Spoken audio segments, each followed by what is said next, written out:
One of the biggest mistakes junior devs or aspiring devs make is doing tutorial after tutorial after tutorial after tutorial, never getting anywhere. And there's a couple of reasons for that. So number one, tutorials are training wheels, and you shouldn't be doing much more than one, maybe two. This is after having done your fundamentals. So yes, that's the first point. The mistake that people will make, they'll assume that because they've done this tutorial on how to use React to build a Twitter clone or Instagram clone or whatever it is, or how to use Claude to use the AI age, how to use Claude to build a series of agents.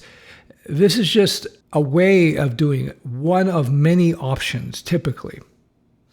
So the problem with getting caught up in tutorials is that you're not actually thinking too much. When you're doing tutorials, it's kind of like painting by numbers. It's kind of like doing kata if you've done martial arts. It's not really fighting. If you want to fight, you got to get in a ring, you got to fight. There's a chaos in fighting. There is unpredictability in fighting. You don't know how people are going to react, what they're going to do. Same thing when you're building software. It is a very dynamic situation. The way I may have built a mobile app for company A could be very different than building a mobile app for company B. So just because you do a tutorial on how to build a mobile app with Swift and iOS, it doesn't mean it's the right way.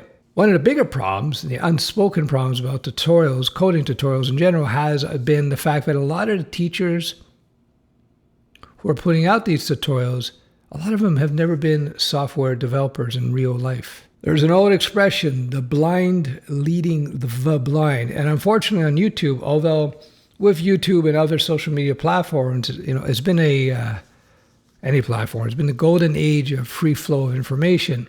A lot of it's not the best. So when you're looking at courses, curriculum, programs, you should research who is actually teaching these things, right? Are they experienced? Do they have demonstrable real-world software development experience? Have they taken product to market? This is very important. As somebody who has been writing code since 1994 commercially, I can tell you there's a huge difference between the academic or the tutorial master, if you will, versus somebody who's actually been building things for real. Now, going back to tutorials have been way overemphasized. That's why, in full disclosure, I have a mentoring program and I do all that, the training. I've been training people for many years, whether they work for me as software developers or on the open market or providing curriculum to schools. Tutorials should never be much more than 3 to 5% of your time on learning. The way to become proficient in software development, anything really, is number one, you get your fundamentals down. Number two, you do maybe one tutorial, maybe two. Again, no more than 3 to 5% of your time.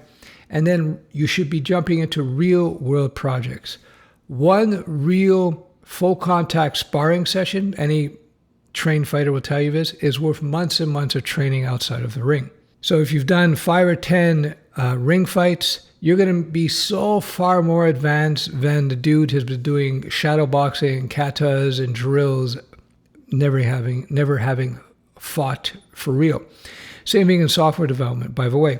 That first project that you do, once you get past your fundamentals and maybe one tutorial, that first project that you do is going to teach you so much about software development.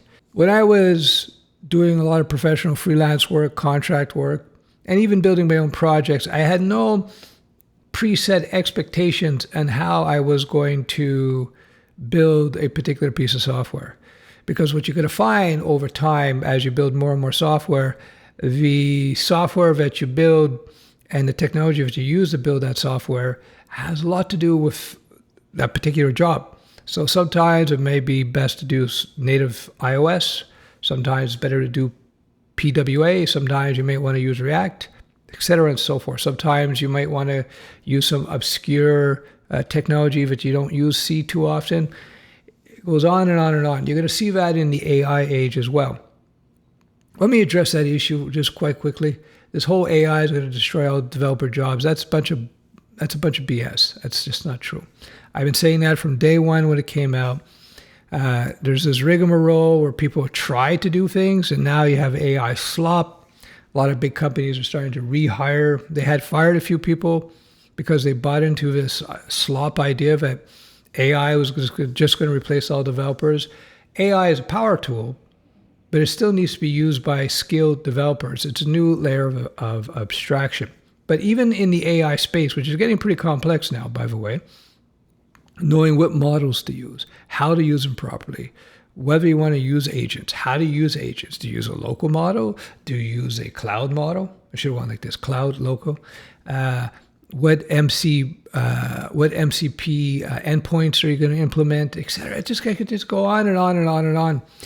And though I do teach the fundamentals of AI and development, AI first, AI augmented traditional development, and so on.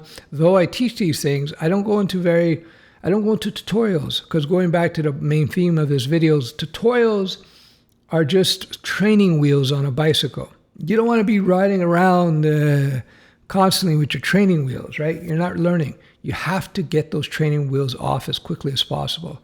So if you are new to software development, or you are currently stuck in tutorial hell, you have to take that leap of faith and you have to start building real projects.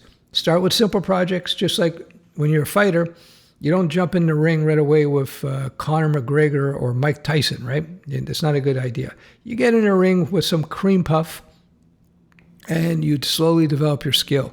Same thing in software development. You start with simple projects and you start implementing these simple projects, and you're going to see. There's going to be a lot of, there's going to be many moments where you're going to be, how do I even do this, right? How do I do this? The great thing is you have AI to help you with that.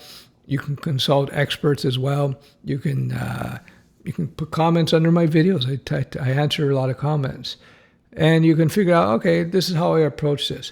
If you're well trained in the fundamentals, you should be able to start approaching beginner low-level projects after about 250 hours of training, give or take. Yeah, depends on your aptitude and so on. Anyway, so there you go. Don't get caught up in tutorial hell. Tutorials they were always overemphasized. That's why, even though I've been teaching people for many years, I had integrated step-by-steps within the context of my fundamental courses. But again, tutorials should have been no more than 3 to 5% of your time. You really have to just take that leap of faith once you have your fundamentals and just start building things. When you build your first project, you're going to know about this much about software development. And as you build more and more and more, your knowledge will increase. So you're going to go in there not knowing everything. There's no question. So don't think that, oh my God, I don't know this perfectly well, I can't get into this. Sure you can. That's how you learn. That's how you learn. And by the way, nobody knows everything all the time. I have been doing this since 94, and I can tell you I have totally forgotten the vast majority of what I've done. It's a function of getting older, but it's also a function of just information overload. The software development game is massive. All this new information, all this new technology. Seeing in the AI space now, it's like changing constantly. Like if you were up to date with AI from a year ago in terms of how they developed with AI, and you've stopped looking at it, you're way behind already. It's changing constantly. That's the nature of the game. That's why people who concentrate on the foundations, who understand the foundational constructs of languages, design patterns, system-level thinking, understand what refactoring is about, understand the environment in which you're writing software in. People who have that, they're able to surf the wave of change with no problems.